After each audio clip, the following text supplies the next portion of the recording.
हामी सबैलाई थाहा छँदैछ संसारबाट इल्लिगल इमिग्रेन्टहरूलाई आफ्नो देशमा फिर्ता गर्ने काम तीव्र गतिमा विशेष गरेर अमेरिकाबाट भइरहेको हामी जानकार छौं। अमेरिकी राष्ट्रपति डोनाल्ड ट्रम्पले आफ्नो प्रशासन सम्हालेसँगै विभिन्न खालका नियमहरूमा परिवर्तन गरिरहेका छन्।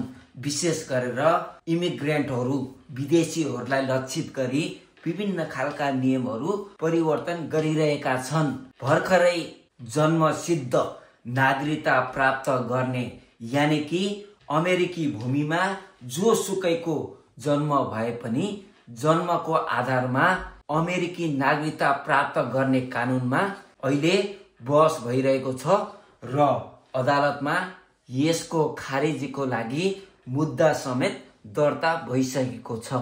यस अर्थमा माग भए बमोजिम यदि अदालतले यसको पक्षमा फैसला गरेको अवस्थामा कुनै पनि विदेशीहरूले अमेरिकामा जन्मे तापनि अमेरिकन नागरिकता प्राप्त गर्ने छैनन्।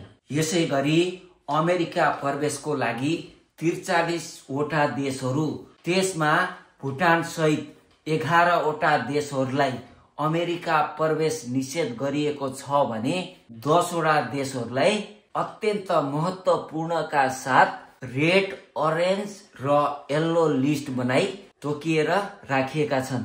अब यहाँहरूले सहजै अनुमान गर्न सक्नुहुन्छ कि ट्रम्प प्रशासनले अत्यन्त कठिन बनाएको छ। कहिले ट्रम्प प्रशासनले 70 करोड लगानी गर्ने लगानीकर्ताहरूको लागि गोल्ड कार्ड दिएर अमेरिका प्रवेश दिने भनेको छ भने H-1B भिसा मार्फत डिग्री होल्डरहरूको लागि पनि भिसा खुल्ला गरेको जनाएको छ। यहाँहरूलाई कस्तो लागिरहेको छ ट्रम्प प्रशासनको काम कारबाही? आफ्नो विचार कमेन्टमा लेख्नुहोला।